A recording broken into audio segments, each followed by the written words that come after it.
kulanti wacan oo wanaagsan dhammaan daawadayaasha qiimaha iyo sharafta inaga mudan oo caalamka meel walba oo aad ka joogtiin iyo xilli walba oo idin tahayba waqtiga ha idin wacnaado waayahana ha idin samaado waa walaalkiin Cabdiwahaab oo idin mar kale iyo muuqaal hor leh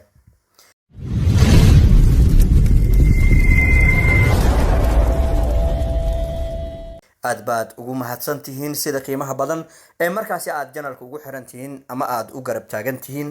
iyo sida weyn aad maanta inoola shaqeynaysaan intaba waan idinkaga mahad celinayaa sharaf dushiina ha noqoto inta dib inooga soo biirtayna aad bay u mahadsan tahay waanu soo dhaweyn doonaa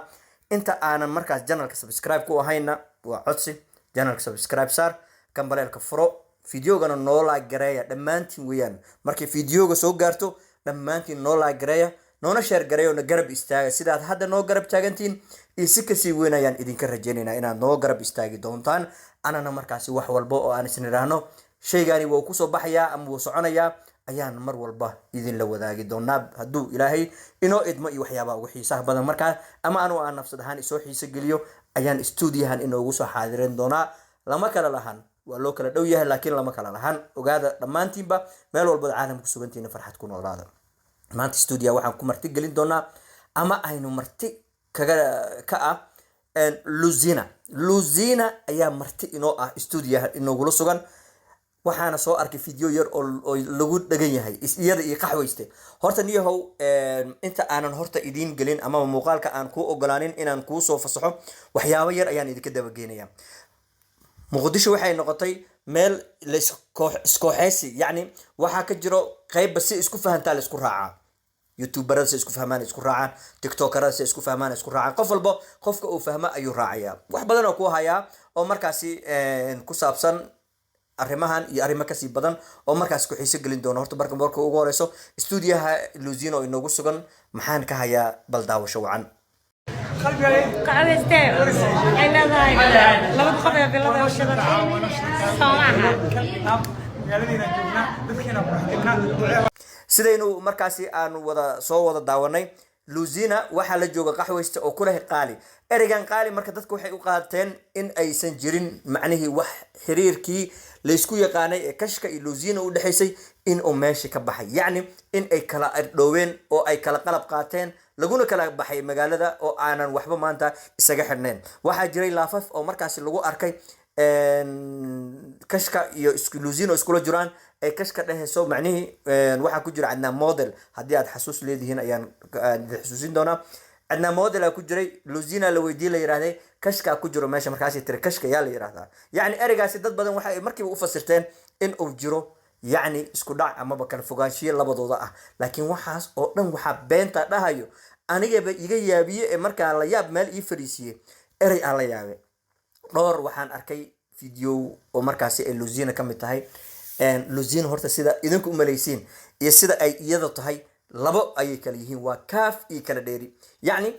Luzina waxay soo martay xaalad aad u adag oo markaa waa ay xanuunsaneed waadna ogeedeen dad badan waxa ay ku garab taaganaayeen ama horta aan niraahdo markii ugu horeysay ay weysay cid garab istaagto iyo cid markaa ka soo dhinac muuqato taasina waxa ay sabab u noqotay in ay markaasi dad badani ay ka niyad jabto ilaa ay markii dambe inta ay yani la isqabsaday la ogaaday in markaas Luzina in loo taga ay tahay masti ama wax waajib ku ah dadka reer Muqdisho gaar ahaan dhalinyarada ay waqtiga adag la soo martay oo ay markaa bahda wada ahaayeen waxaana markaa kadib bilowday in ay dadka aad ugu tagaan dadka markaa waqtiga geliyay ee dhinac taagnaa ee markaasi nolosha ay markaa ku jirtay meel weyn ka istaagay oo ay iyadaba nafteeda aysan iloobi karin waxa uu noqday ninka odaga ahaa ee kashka iyadoo aan ognahay xitaa inuu Jabra u yimid laakiin imaanshiyaha Jabra waxa ay ahaayeen asxaab caadi laakiin Luzina si weyn waxa ay markaa u garab taagnayd ama ay u arkaysan nolosheeda inuu bidaan u noqon karo ninka kashka ahaa